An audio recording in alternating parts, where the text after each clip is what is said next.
ಅನೇಕ ಕವಿಗೋಷ್ಠಿಯಲ್ಲಿ ಕವನ ವಾಚನ ಮಾಡಿದಂತಹ ನನ್ನೆಲ್ಲ ಸೋದರ ಸೋದರಿಯರಿಗೂ ಕೂಡ ನಾನು ತುಂಬ ಹೃದಯದ ಧನ್ಯವಾದಗಳನ್ನು ಅರ್ಪಿಸ್ತೇವೆ. ಯಾಕಂತಂದ್ರೆ ಇಲ್ಲಿ ಸರ್ ಅವರು ಬಿರಾದರ್ ಸರ್ ಅವರು ಭಾಳಷ್ಟು ಮಾರ್ಮಿಕವಾಗಿ ಮಾತಾಡಿದರು. ಏನಪ್ಪ ಅಂತಂದ್ರೆ ಈಗಿನ ಜಾಗೃತಿ ಜಗತ್ತಿನಲ್ಲಿ ನಾವು ಹೇಗೆ ಇರಬೇಕು, ನಾವು ಹೇಗೆ ಬದುಕಬೇಕು, ಅಲ್ಲಿರುವಂಥ ವಿಚಾರಗಳನ್ನು ನಾವು ತಗೊಂಡು ಇನ್ನಷ್ಟು ಉತ್ಕೃಷ್ಟ ಮಟ್ಟದ ಕವನಗಳನ್ನು ನಾವು ಬರೀಬೇಕು.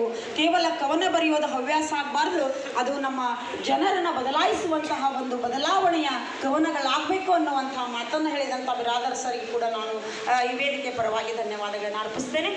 ಇಲ್ಲಿ ಈ ಒಂದು ಸಮ್ಮೇಳನ ಅನೇಕ ತಾಲೂಕುಗಳಲ್ಲಿ ತಾಲೂಕಾ ಸಮ್ಮೇಳನಗಳನ್ನು ಮಾಡಿ ಇವತ್ತು 20ನೇ ಕನ್ನಡ ಸಾಹಿತ್ಯ ಸಮ್ಮೇಳನವನ್ನು ಈ ನಮ್ಮ ಜಿಲ್ಲಾ ಕನ್ನಡ ಸಾಹಿತ್ಯ ಪರಿಷತ್ತಿನ ಅಧ್ಯಕ್ಷರು ಹಮ್ಮಿಕೊಂಡಿದ್ದಾರೆ. ನಿಜವಾಗ್ಲೂ ನಾವು ಅವರಿಗೆ ತುಂಬ ಹೃದಯದ ಧನ್ಯವಾದಗಳನ್ನು ಹೇಳಬೇಕಾಗ್ತದೆ. ಯಾಕಂತಂದ್ರೆ ಸುಮಾರು 3 ತಿಂಗಳಿಂದ ನಾವು ನೋಡ್ತಾ ಇದ್ದೇವೆ, ತಾಲೂಕುಗಳಲ್ಲಿ ಪ್ರತಿ ತಾಲೂಕಿನಲ್ಲಿ ಕೂಡ ಅತ್ಯಂತ ವೈಭವದಿಂದ ಈ ಒಂದು ಕನ್ನಡ ಸಾಹಿತ್ಯ ಸಮ್ಮೇಳನವನ್ನು ಮುಗಿಸಿ ಅವರಿಗೆ ನಿರಂತರವಾಗಿ ದಣಿವಿಲ್ಲದೆ ನಾವು ಒಂದು ಮಾತು ಹೇಳಿಕೆ ಬಯಸ್ತೇನೆ ಈ ಸಂದರ್ಭದಲ್ಲಿ. ಬಸವಣ್ಣನವರು ಯಾವ ದೇವಾಲಯಗಳನ್ನು ಕಟ್ಟಲಿಲ್ಲ, ಯಾವ ಗುಡಿ ಗೋಪುರಗಳನ್ನು ಕಟ್ಟಲಿಲ್ಲ. ಬಸವಣ್ಣವರು ಕಟ್ಟಿದ್ದು ಒಂದೇ, ಅದು ಅನುಭವ ಮಂಟಪ. ಆ ಅನುಭವ ಮಂಟಪದಲ್ಲಿ ಸ್ತ್ರೀಯರಿಗೆ ಬಾಯಿ ಕೊಟ್ಟ ದೇವರಾಗಿ ಇವತ್ತು ಅವರ ಅನುಭವ ಮಂಟಪ ನಮ್ಮ ದೇಶದ ಪಾರ್ಲಿಮೆಂಟ್ ಆಗಿ ರೂಪುಗೊಂಡಿದೆ. ಅಂತ ನಮ್ಮ ಜಿಲ್ಲಾ ಕನ್ನಡ ಸಾಹಿತ್ಯ ಪರಿಷತ್ತಿನ ಅಧ್ಯಕ್ಷರು ಏನೋ ತಮ್ಮ ಒಂದು ಅಧ್ಯಕ್ಷತೆಯಲ್ಲಿ ಜನರ ಮನಸ್ಸನ್ನು ತಮ್ಮ ಗೂಡಿನಲ್ಲಿ ಕಟ್ಟಿ ಮನಸ್ಸಿನಲ್ಲಿ ತಮ್ಮ ಹೃದಯದಲ್ಲಿ ಇಟ್ಕೊಂಡು ಇಷ್ಟೆಲ್ಲ ಜನರ ಪ್ರೀತಿಯನ್ನು ಪಡ್ಕೊಂಡಿದ್ದಾರೆ. ಅದೇ ಒಂದು ಸುಂದರವಾದ ಅವರ ಮನಸ್ಸಾಗಿದೆ. ಮನುಷ್ಯರಿಗೆ ಸಿಗ್ತಾರೆ, ಆದರೆ ಮನುಷ್ಯತ್ವದ ಮನುಷ್ಯರು ಸಿಗೋದು ಬಹಳ ಕಷ್ಟ. ಅಂತ ಮನುಷ್ಯತ್ವವುಳ್ಳಂಥ ಮನುಷ್ಯರು ನಮ್ಮ ಜಿಲ್ಲಾ ಕನ್ನಡ ಸಾಹಿತ್ಯ ಪರಿಷತ್ತಿನ ಅಧ್ಯಕ್ಷರಾಗಿದ್ದಾರೆ ಅಂತ ಹೇಳ್ಕೊಳ್ಳೋಕ್ಕೆ ನನಗೆ ಈ ಸಂದರ್ಭದಲ್ಲಿ ಹೆಮ್ಮೆ ಅನ್ನಿಸ್ತಾ ಇದೆ. ನಾನು ಹುಟ್ಟಿದ್ದು ಈ ಕರ್ನಾಟಕದ ಕನ್ನಡದ ಮಣ್ಣಲ್ಲಿ, ನಾನು ಹುಟ್ಟಿದ್ದು ಈ ಕರ್ನಾಟಕದ ಕಣ್ಣನ ಮಣ್ಣಲ್ಲಿ, ಬೆಳೆದಿದ್ದು ತಾಯಿ ಮಡಿಲಿನ ನೆರಳಿನಲ್ಲಿ, ಬೆಳೆದಿದ್ದು ತಾಯಿ ಮಡಿಲಿನ ನೆರಳಿನಲ್ಲಿ. ನಾವು ಹೆಮ್ಮೆಯಿಂದ ಗೌರವಿಸುವ ಮಾತೃಭಾಷೆ ಕನ್ನಡ, ನಾವು ಹೆಮ್ಮೆಯಿಂದ ಗೌರವಿಸುವ ಮಾತೃಭಾಷೆ ಕನ್ನಡ. ತಾಯಿ ಕಲಿಸಿದ ಮೊದಲ ಪದವೇ ಅಮ್ಮ, ಅದುವೇ ಕನ್ನಡ. ತಾಯಿ ಕಲಿಸಿದ ಮೊದಲ ಪದವೇ ಅಮ್ಮ, ಅದೇ ಕನ್ನಡ.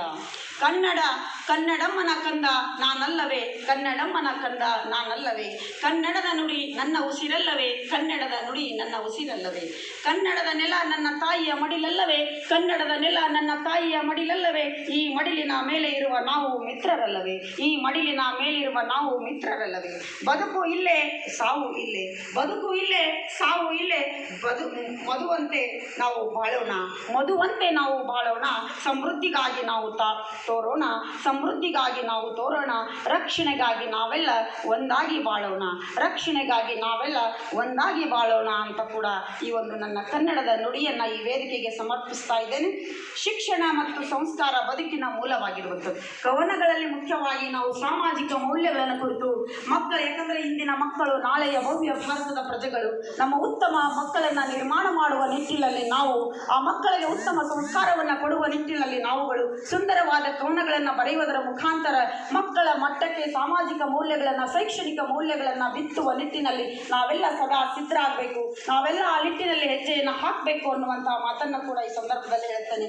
ಮಾತು ಮನವನ್ನು ಬದುಕಿಸುವಂತಿರಬೇಕು, ಮಾತು ಮನವನ್ನು ಬದುಕಿಸುವಂತಿರಬೇಕು. ನೋಟ ಮನಸ್ಸಿಗೆ ಶಾಂತಿ ನೀಡುವಂತಿರಬೇಕು. ಮಾಡುವ ಕೆಲಸ ತನ್ನಾತ್ಮಕ್ಕೆ ಮೆಚ್ಚುಗೆ ಕೊಡುವಂತಿರಬೇಕು. ಬದುಕಿದರೆ ಬದುಕೆ ನಮ್ಮ ನೋಡಿ ಸಂಭ್ರಮಿಸುವಂತಿರಬೇಕು, ಬದುಕಿದರೆ ಬದುಕೆ ನಮ್ಮನ್ನು ನೋಡಿ ಸಂಭ್ರಮಿಸುವಂತಿರಬೇಕು. ಅಂಥ ಬದುಕನ್ನು ಕಟ್ಟಿಕೊಟ್ಟಂತಹ, ಈ ವೇದಿಕೆ ಮೇಲೆ ಅವಕಾಶ ಮಾಡಿಕೊಟ್ಟಂತಹ, ಮತ್ತೆ ತಮ್ಮ ಬದುಕನ್ನು ನೋಡಿ ಸಂಭ್ರಮಿಸಲು ಅವಕಾಶ ಮಾಡಿಕೊಟ್ಟು ನಮ್ಮನ್ನು ಎತ್ತರ ಮಟ್ಟಕ್ಕೆ ಬೆಳೆಸಲಿಕ್ಕೆ, ನಮ್ಮನ್ನು ಕೂಡ ಅನೇಕ ಕವಿಗಳನ್ನು ಬೆಳೆಸಿ ನಮ್ಮೆಲ್ಲರಿಗೆ ವೇದಿಕೆಯನ್ನು ನೀಡಿ ಸಾವಿರಾರು ಮಹಿಳೆಯರಿಗೆ ಪ್ರೋತ್ಸಾಹವನ್ನು ನೀಡುತ್ತಾ ಸುಮಾರು 7 ವರ್ಷಗಳ ಕಾಲದಿಂದ ಸತತವಾಗಿ ತಮ್ಮ ಪರಿಶ್ರಮದ ಫಲವಾಗಿ ನಮ್ಮೆಲ್ಲರನ್ನ ಬೆಳೆಸಿದಂತಹ ಈ ಜಿಲ್ಲಾ ಕನ್ನಡ ಸಾಹಿತ್ಯ ಪರಿಷತ್ತಿನ ಅಧ್ಯಕ್ಷರಿಗೆ ಮತ್ತೊಮ್ಮೆ ತುಂಬ ಹೃದಯದ ಧನ್ಯವಾದಗಳನ್ನು ಅರ್ಪಿಸಿ ಈ ವೇದಿಕೆಗೆ ನನ್ನ ಮಾತನ್ನ ಮುಗಿಸ್ತಾ ಇದ್ದೇನೆ. ಜೈ ಹಿಂದ್, ಜೈ ಭಾರತ್ ಮಾತೆ.